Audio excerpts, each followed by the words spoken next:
Hello everyone, welcome back to our channel. This is Aman Maheshwari. And this is Ritika Mishra from Upside Down Labs.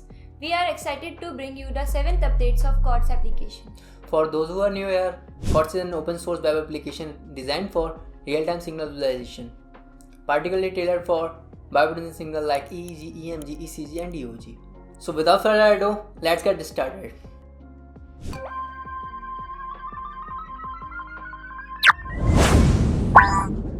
In last video, we highlighted some updates in Chords application. We have removed repetitive COM port selection process. So previously connected device will be stored in local storage. This allows you to just click on connect button and start visualizing biopotential signal instantly. We have also added advanced filtering options for visualizing each biopotential signals. So just click on these buttons to apply filters on specific channels, or you can apply filters to all channels by clicking on master button. Now let's dive into the latest updates we have done this week. Previously we had support for Arduino Uno R3 and R4. This week we have added support for Maker Uno as well. Chords should now work for other Arduino R3 clones with CS340 USB to UART chips as well. Another major update is the frame buffer feature that we have added in the application. With this, you can now view up to the last 5 snapshots of your data and save them as images.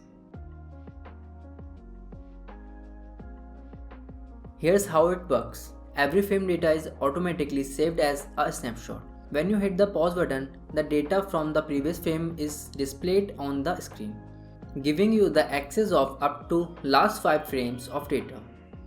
You can access them by clicking on the left and right buttons like this.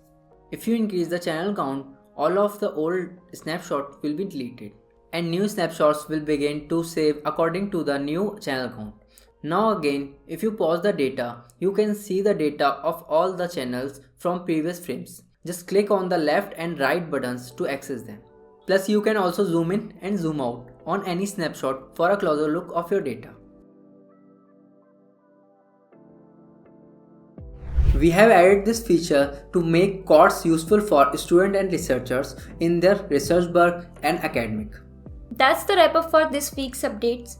We are maintaining our roadmap of upcoming updates in README file of Chords GitHub repo. You can find link in description box below. Thank you for tuning in today. If you want to explore more, you can check out our complete documentation of Chords application. Links can be found in description box below. Missed any updates? No worries, head to our dedicated Chords updates playlist to catch up on everything we have been working on. We would love to hear from you. Share your thoughts, ideas, suggestions in comment box below. Stay tuned for more exciting updates coming your way. Bye bye. Bye bye, Tata. See you in next video.